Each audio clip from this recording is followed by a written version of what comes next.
This episode is brought to you by MYAVANA. MYAVANA is transforming the global hair care industry with a suite of products for customers, industry professionals, and retailers. MYAVANA helps to discover what products will work best for your crown, how to care for your crown with a plan and expert guidance. Consult with a hair care expert to find the best solution for your crown. Also for salons looking to transform and position their business for success. Companies that want real-time data and analytics on their target customer. Finally, for retailers looking to drive purchases across the products they offer. Visit myavana.com today. That's MYAVANA.com. Now, let's get into this episode. Enjoy. Welcome, everyone. We are so glad you are here. This is Jasmine Bailey, the community manager for MYAVANA's Virtual Hair Club and at the Virtual Hair Quarters. We have a beautiful guest today, and in the Virtual Hair Quarters, we are helping women awaken to their power within and be their best self. So I'm going to introduce our guests in just a few moments, and I want you to feel comfortable here in the living room as we come into the month of February, and we are going to be talking about a topic that's very topic worthy to discuss, and it's called colorism. That's the topic of colorism. Our guest today is none other than Dr. Sarah Webb. Hey, Dr. Webb. Hey, Jasmine. I'm glad to be here. I'm glad to have you, and we are glad to have you here. So let me get myself situated because I have your extensive bio that I do not, and I want to say I do not want to botch up because you are pretty amazing. So everyone just take a pause, breathe back, just sit back and relax and hear about this wonderful person that we have before us in the living room today. So Dr. Sarah L. Webb, she launched the global initiative Colorism Healing in 2013 to raise awareness and foster individual and collective healing through creative and critical work. Dr. Webb's myriad efforts to address colorism includes designing college courses, hosting an international writing contest, publishing books, teaching workshops, and mentoring students across the world from Sacramento, California to Sydney, Australia. So she is international, everybody. Because of her work and expertise on colorism, Dr. Webb has written and contributed to academic and non-academic articles, presented at numerous conferences, and has been featured on regional NPR stations, Fox, Soul TV, the Illinois Times, Forbes.com, and the TEDx stage. One of Dr. Webb's favorite pastime is providing edutainment. I said I was going to get that right. Edutainment on social media, and her content creation landed her among the first 100 members accepted into LinkedIn's Creator Accelerator program. Dr. Webb was recently an English professor in the Midwest before jumping off the tenure track to blaze new trails. She has previously taught in high schools as well. And in addition to teaching, Dr. Webb has managed an online content for local news and TV stations and done freelance writing and editing for blogs, small businesses, and local magazines. So the reason why I wanted to share with you the extensive reach and extensive academic reach as well as non-academic reach that Dr. Webb has is because I want to set the tone of who we have before us as we go into this conversation. Because colorism is a term that some people may not know and some people have heard of it or may not pay attention to it a lot. But it's a conversation that's very important, especially in Black History Month. And I say especially, we want to talk about this during Black History Month. So I wanted to set the tone this way because this conversation is not about light skin versus dark skin. We wanted to heighten the awareness on how colorism reinforces racism. If we stand against racism, we also must stand against colorism. So this is not typically a topic of conversation that's easy or comfortable to discuss. However, we felt that it's more uncomfortable if we did not discuss and address this real life issue. So as a darker skinned woman, I have received puzzled looks sometimes when I've referenced the word colorism. And I first heard of the term in 2016. Dr. Sarah started her movement in 2013. So, as you can see, it is a very well needed conversation to have, and it is going to impact the way that we live moving forward. So, Dr. Webb, thank you again for coming. And I am actually going to let you just say anything that you want to say before I ask you questions. So, I know I said a lot about your bio, but I wanted to set you up really well, Queen, because you have done the work. You are doing the work. Yes, thank you for that. I appreciate you reading the full bio because it's a chance for me to reflect as well on how far I've come. And Mhm. so last year was a 10-year anniversary of colorism healing.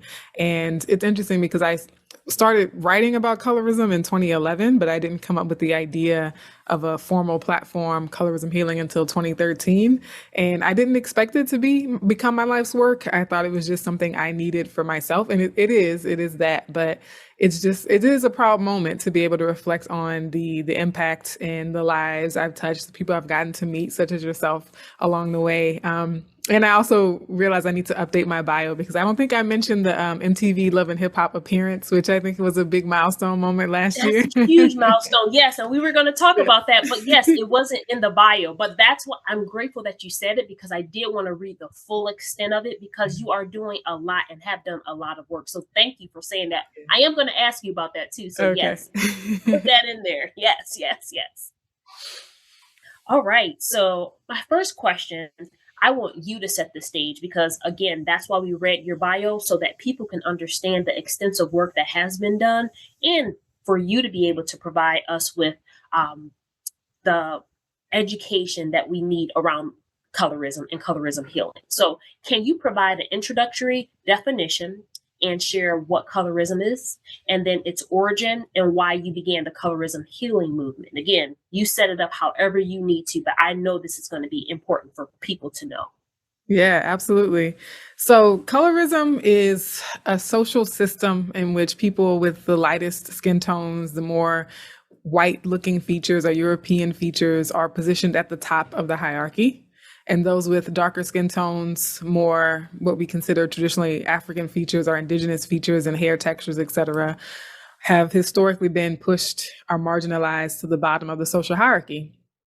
And that exists across cultures, and that exists within individual racial groups, right? So it exists amongst Black people, it exists amongst African Americans, but it also exists in other countries. It exists amongst other races of people, and it can even exist across racial groups, right? So one person of a race can prefer lighter skinned people of a different race as well.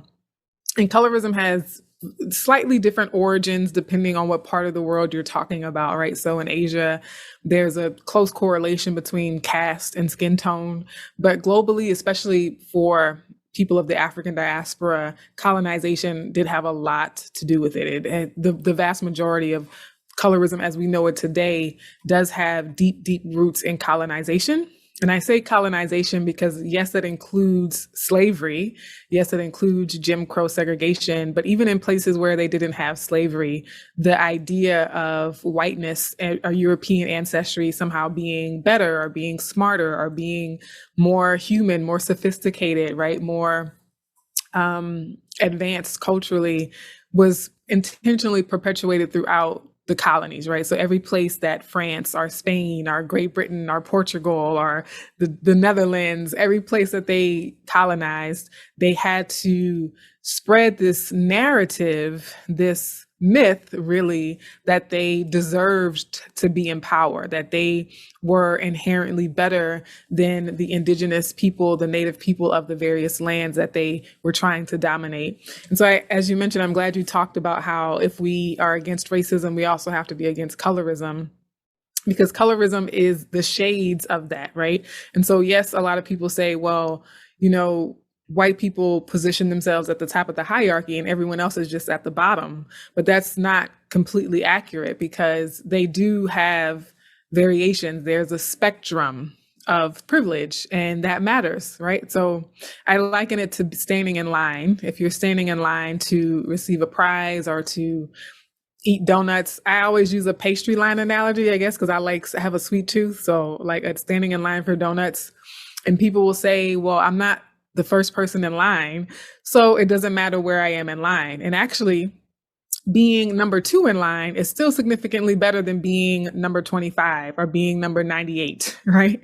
And so a lot of people say, well, because I'm not the first person in line, then my privilege doesn't matter. But if you're number 2 in line, I bet if you spoke to number 98, they would say, nah, yeah, you're in a much better place than I am, right? And so even if you're not the most privileged person, you still can have a whole lot of privilege relative to other people that are around you. And that, I think, is important. And as we look to dismantle or address or solve or heal social issues like racism and even other things like sexism and classism and things like that, everyone has to be aware of where they fit in those puzzles, where they fit in those hierarchies, right? Because we can be complicit and we could be contributing to the problem if we act like we're not a part of it, if we act like, oh, well, that has nothing to do with me. And thinking about how colorism has continued to be perpetuated with amongst Black people specifically, we've seen things like the paper bag tests. We have seen explicitly light-skinned versus dark-skinned parties and organizations where you had to have a certain skin tone to be accepted into the organization. There were blue vein societies where the goal was to have this upward social mobility and to sort of reserve or hoard opportunities for people who looked like them. And there are some exceptions, right? So if a dark-skinned person happened to be a celebrity, if they were like a singer or a dancer or a musician, or if they were born into a wealthy family, right? Like they might have access to some of those spaces. But the overwhelming disproportionate majority of people in those social clubs and those historically Black institutions came from lighter skinned families, were themselves lighter skinned individual or had mixed race ancestry, right? And so when we look forward in time, people say, well, but is that still a problem? Like, yeah, back in the day there were paper bag tests, but certainly that's not an issue anymore. And I always ask people, do we expect the issue to just go away on its own, right? Like, what have we been doing all these years to help to solve this problem? And just because you ignore a dirty room doesn't mean you're going to wake up one day and it's clean, right? And so we've been ignoring colorism for decades, for generations. And so it should not be a surprise to us that it's still there. And so going forward, we have to realize that there are still implicit biases. There are still that narrative, that teaching, that conditioning is still very much embedded in our psyches. And people say it as jokes, quote unquote jokes, or just things that we take for granted, right? Like, oh, don't stay out in the sun too long because you're going to get darker, or, you're too dark to wear red lipstick, or, I hope my baby comes out light skinned like their dad or something. And the things that people in our families and maybe even some people watching have said casually, maybe not trying to be offensive, but it just shows how deeply embedded that awareness is. And then going to the other part of that question where you ask why I started all of this. So obviously, being a dark-skinned Black woman, I have experienced it, but it was very apparent to me because I have a light-skinned mom and a light-skinned sister. And so it made it that much more obvious to me, the contrast in how people treated us. And even subtle things like not even realizing that we're sisters, right? Because of the skin tone difference, or not understanding that my mom is my mom, until she explicitly has to say, oh, and this is also my daughter, right? And so it was very obvious to me from a young age. And my mom says I was as young as 5 and already calling out colorism, right? The way, certain people would be doting on my sister and paying her all kind of compliments and saying how cute she is, even though she's 3 years older, right? Usually you expect the baby of the family to always be told how cute they are. But even despite being the baby of the family, it was still my sister who was getting all the attention by these, extended friends and family members. And my mom says, even at the age of 5, I was able to say, that's because she's light skinned, right? And so I always use that as an example because people think children are too young to understand. They think children are too young to know what's going on. And I was like, no, I had seen that pattern of behavior often enough by the time I was 5 to be able to articulate it, to be able to say it. And so I think that's very telling of how pervasive these things are in our culture. And not surprisingly, experiencing it as much as I didn't talk about it. I actually stayed silent about it most of my life. I didn't know that there was something to talk about. Like you always hear people talk about racism. I've always heard people talk about slavery and Jim Crow and segregation, but I had not really had examples of people talking about colorism. So one of the reasons why I do this work now is to be that for someone else, right? To be that example of what it means to acknowledge this problem, to be the example of someone having an honest conversation and calling this thing out. And I just want to be the person that I would have needed when I was growing up that I didn't have. And that's, I think, from day one, right? Going back to 2013, when I was like, I need to make this an official platform. I was thinking about my younger self and what I have benefited from, and I think there have been varied reactions, right? In my first posts back in the day, people were cussing me out.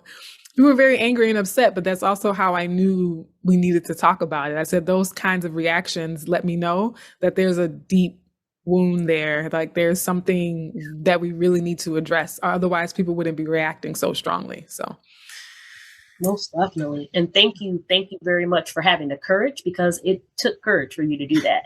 And like you said, I'm grateful, and I want to give you your flowers for creating a space and creating a platform for what your younger self could have used, because that's huge. You are going to and are impacting different generations with that. So let's get into it. You already alluded to the recent facilitated discussion that you had with the cast members of MTV's Love and Hip Hop Atlanta. That is no small thing. So yes, I'm grateful that you're going to get that bio updated. And I want to bring light to what you talked about, because you don't have to talk about necessarily the actual event. People can go on to MTV's Love and Hip Hop Atlanta, and you can look at that. Just put in Dr. Webb's Colorism, and you'll be able to pull up that episode, which was very, very, very, very, very phenomenal. But in the discussion, you mentioned that we cannot address racism unless we also address colorism within and without and outside of our communities, because the pain of racism is not absent from colorism, just like you talked about the shades and the spectrum. Would you please set up this part for people too? What is the difference between racism and colorism? You've alluded to it and you shared about it, but we want to make it very clear so people cannot walk away and say, like, I don't understand. I want to make sure everybody is very clear. Yeah. So I always say in all my presentations and things like that, I typically start with this. Race is a social construct. And most of us have heard that before. Most people have heard, oh, race is a social construct. And yet, usually when people say that, they're trying to be dismissive. Usually people say that because they're trying to explain, well, race is a social construct, so we shouldn't talk about it. It shouldn't matter, right? What I would say rather is that race is a social construct. However, skin tone is a biological fact. So I want to let that sit for a second, right? Race is a social construct. Skin tone is a biological fact. And what I mean by that is no matter what racial category, what label, what word you use to describe me, my skin tone would be the same. And if we lived in a post-racial society where racial categories were dissolved and erased completely from the face of the earth, guess what? Humans would still have very different skin tones. You know what I mean? And so that's one of the big reasons why I think we cannot skirt around the issue of colorism. Because if we achieve this utopian society where we stop using labels and we just say we're all just humans, there's still the issue of we still look different, right? And that was the basis of a lot of racial ideology to begin with. And this is really difficult for people to process, but it was skin tone, it was hair texture, it was facial features that contributed to the construction of race to begin with, right? So when you look at how racial categories developed throughout history, people's physical appearances, what they actually looked like, the actual tone and complexion of their skin played a significant role in defining those racial identities to begin with. Now, race being a social construct, it is convoluted and far too complex to reduce down to one single feature or one single thing, right?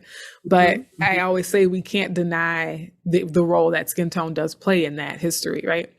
But also skin tone is not just a biological fact. It is a biological fact that has socially constructed meanings. So we give meanings to the fact of skin tone. And as I've already been saying, race has been one of those meanings. But there are other meanings as well, such as, again, perceived intelligence, who's perceived as a threat, who's seen as stronger, who's seen as not experiencing as much pain, who's seen as less human, right? Who's seen as more approachable, right? Are more quote unquote professional, more feminine, who's seen as more masculine. We can't deny the fact that all of these associations have some bearing on how we perceive people of different skin tones. And when we think about the difference between racism and colorism, it's important not to use those terms as synonyms. So a lot of people want to use those words, race and color, as the same thing, right? They just switch one and out for the other. Like, oh, I don't see color, I don't see race. And they're just using them interchangeably. And I think that prevents some people from really understanding the difference. And so what we know, especially amongst African Americans, especially amongst the African diaspora, we really, really see how people can be the same race, they can have the same racial identity, and yet have very different skin tones. So that's the split between racism and colorism.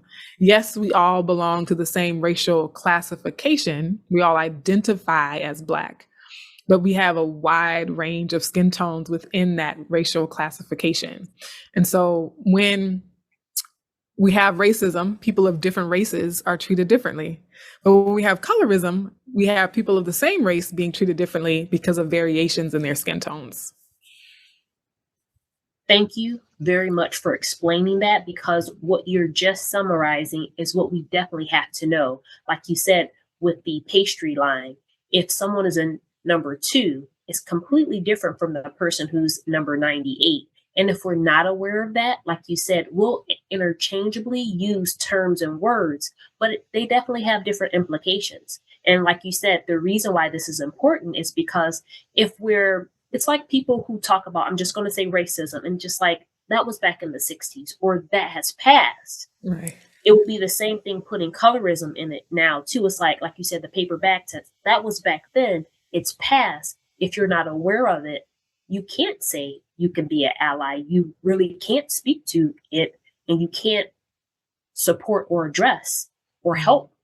Mm-hmm. And like you said, we can actually contribute to the problem and not even know it, Yeah. So thank you very much for setting that up, because that is something that we want people to recognize, know, and be aware of. Again, I said in the beginning, it may be an uncomfortable conversation, but this is one thing I learned in 2020, that I had language to say. Like when people were tired of hearing the race conversation, and it would be not people of color, but they would be tired of hearing the conversation. And I would say, I had the verse and I had the language finally to say, think about somebody who can't have the conversation go away. Like now you can step into the shoes of someone. So like with colorism, we want to have that conversation as well. Just because you don't think it exists or you don't know that it exists, it doesn't mean that it doesn't exist. So your heightened awareness is so important to the conversation. So thank you, Dr. Webb, for sharing that very concisely and beautifully. So thank you very much. Yeah. So you mentioned about even hair. So MYAVANA is a global leader in the hair tech and beauty industry. Mm-hmm. So the influence of colorism, it definitely has an impact on Black and brown hair experiences. Can you talk about that? Because there is now even a term. We have our guest that's going to be coming in, and she coined the term texturism. So there are other, facets to this complexity. Can you talk about how the influence of colorism impacts the Black and brown hair experiences? Yeah, well, I'm glad to hear that you all are bringing in the person who coined the term texturism, because that is obviously huge and important for a brand like MYAVANA, who specializes in hair. And it has a lot to do with, as I was saying, things that primarily are associated with Black people, right? So certain skin tones, certain facial features like the size and shape of our noses, our lips, our hair textures, also our hairstyles. because Black people have been stigmatized and marginalized and dehumanized and all these things, then it necessitated or required that everything associated with us also be demonized, right? So if you want to oppress a group of people, you don't just like abstractly say, oh, Black people are inferior, but you also make everything about them inferior, right? So that includes skin tone, that includes hair texture, as well as hairstyle. And an example of that is how Afro hair textures, but also like Afro inspired hairstyles, so like cornrows, locks, Bantu knots. These things have been litigated. Like it was literally illegal in some southern states for Black women to show their hair, and so they always had to have their hair covered. And even now, you know, in the state where I currently am, Texas, you know, the superintendent was saying that, you know, locks are unprofessional and that you need to conform and to white society and not have your hair in locks. And so not just our racial identity, but everything associated with that racial identity. And so in keeping with this notion that to be more quote unquote white or to be less Black in some way, not only do we see it with things like skin bleaching, people wanting to take on that look of what's more acceptable throughout our history, we've also believed that straighter hair textures or anything that wasn't an afro was better because society told us that if it sticks up, it's, you know, you look a certain way. And I've done lives like this, and I remember demonstrating how it was so rampant. It was so common in my school years to make fun of people for if their hair is sticking up. And you think about what a natural afro does, it stands up. It's like the one feature of a lot of Black people's hair is that it can defy gravity, it can stand up. And so the fact that that was something to make fun of, that quality of our hair was something to demonize and degrade, is just, again, indicative of how we've been told that everything about us is shameful. And it's interesting how it intersects with colorism. And actually, it was a classmate of mine, a Black guy that I was in class with who understands colorism, you know, but he was doing a study on how ads in magazines, so like Black magazines, how if there was ever someone with their natural hair, that they were usually a certain skin tone, and that anyone that was wearing straight hair, or that had like had like wavy hair or something like that, they were always of a certain skin tone, right?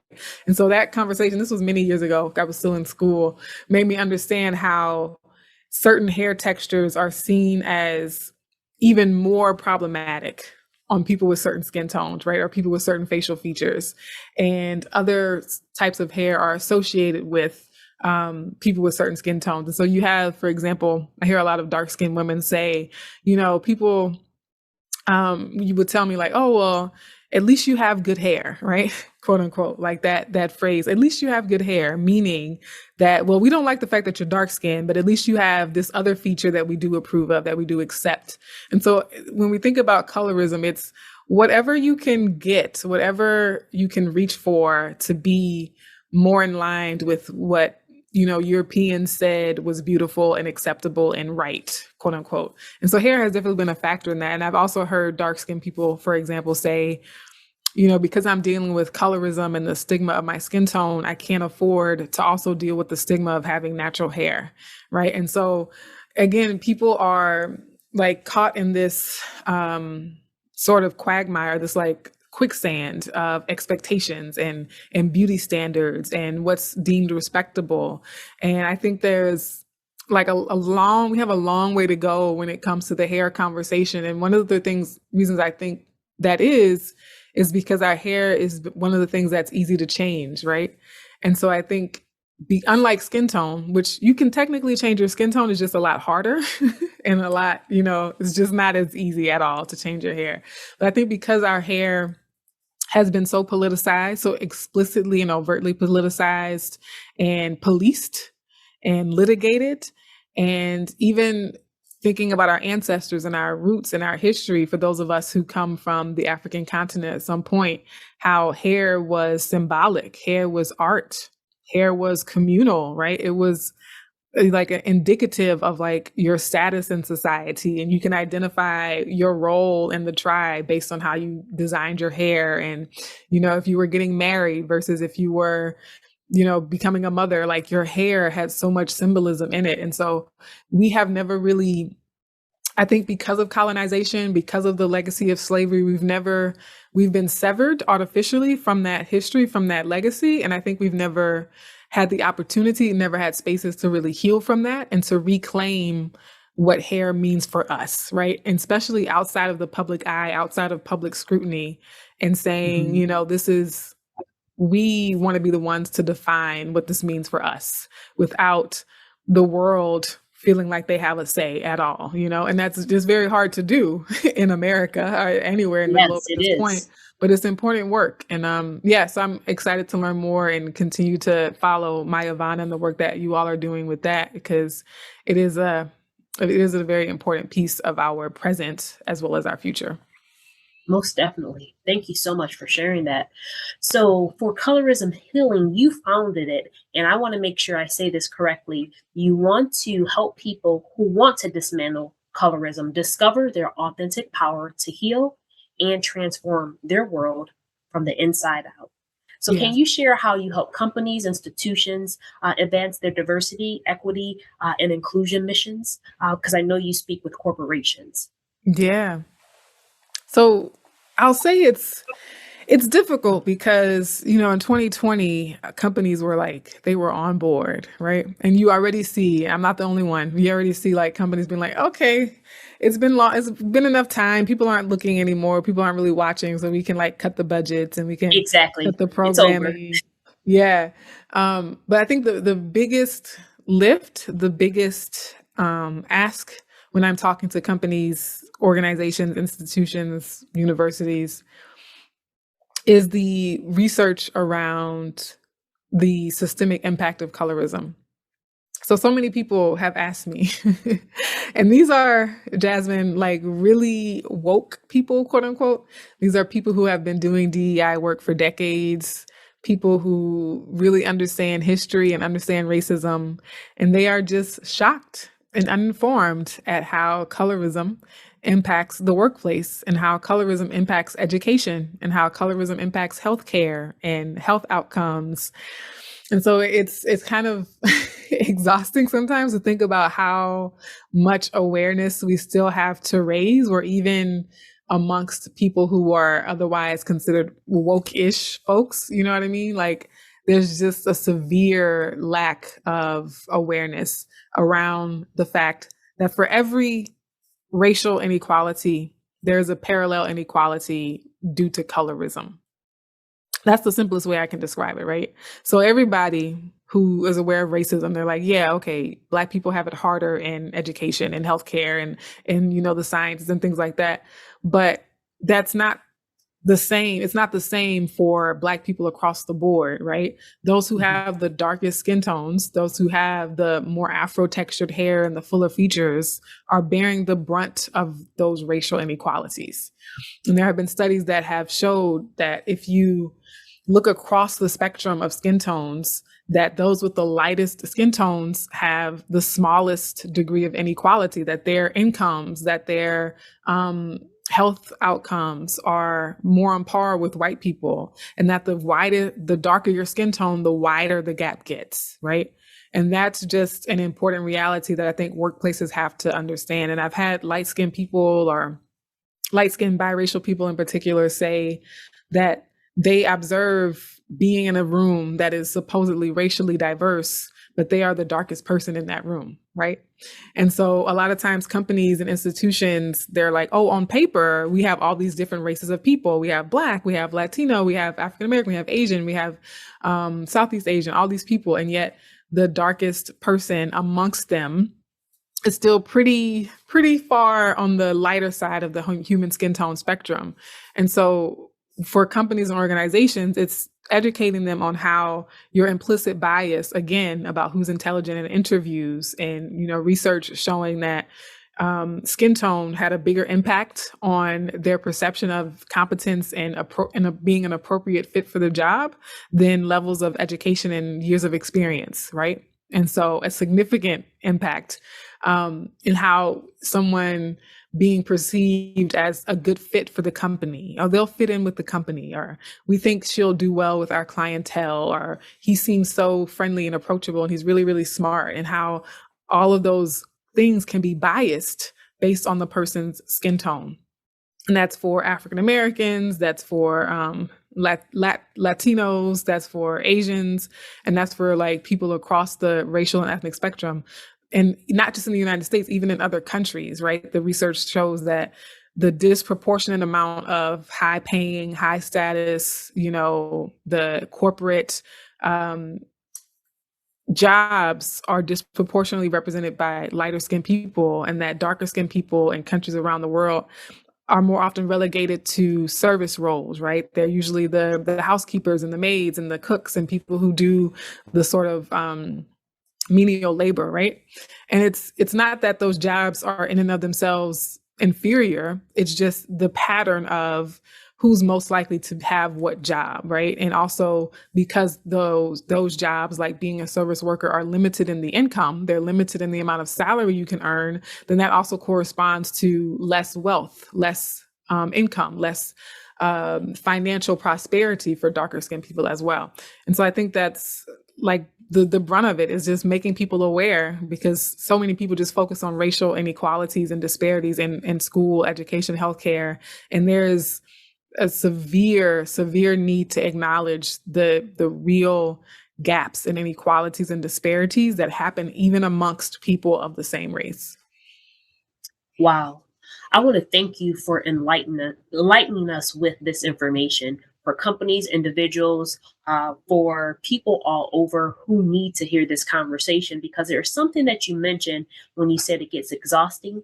And I was just like, this is like the civil rights movement and or other movements where one person cannot go at it alone. So that's why we want to bring more awareness to the movement and the platform that you have, because as I've even been in groups with your group, which I really appreciate, it's not just for one person, and you need the support. We need the support. We need this voice and this conversation to begin to echo across, like you said, even continents, across one America, but across the world, across the globe. And as we are coming to a more global, I mean, we are a global nation. Like, this is a global, it's not just America.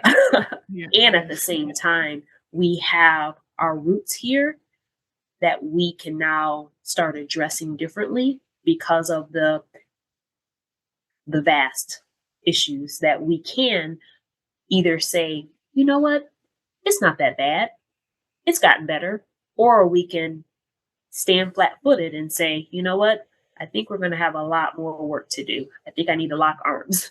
So thank you for being one that locks arms for justice, for equity, for not only inclusion, but for an equitable, inclusive conversation that we really need to have and live, not just have it, we want to live it. So, Yes.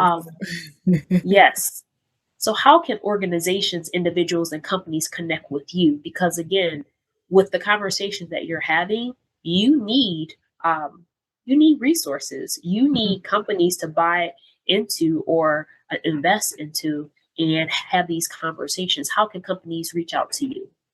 Yeah, so Sarah at colorismhealing.com, or just visit colorismhealing.com. I do have a page where you can look at my speaking topics and things like that. Also for individuals, I think a lot of people enjoy my Instagram and YouTube channels at Colorism Healing. And I think when this comes out, I'll also be close to launching a new online course for parents. So it's open to parents of any race or color who are raising Black and brown children, right? So regardless of what your race is as a parent, if you have Black or brown kids, then this course is to help them navigate a colorist world in a way that allows them to thrive and to come out with healthy self-esteem and to be global citizens in their own right. But yeah, there's I think there's a lot of things online that are free for people who want to continue learning more. My YouTube channel has hours and hours and hours of content if you just want to do a deep dive and study and expand your knowledge of the topic.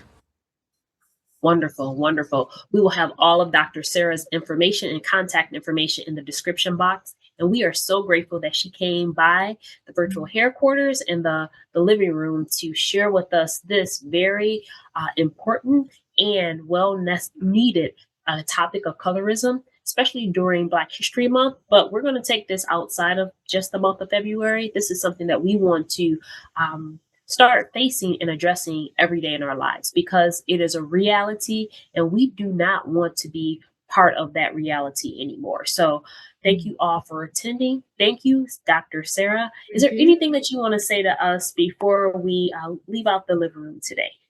Well, I'll just say to you, Jasmine, I always appreciate and admire your energy, your voice. I know you also have your own YouTube channel, and I really appreciate that there's someone like you always putting out positivity into the universe, really trying to edify people. It hasn't gone unnoticed, at least not by me. So thank you.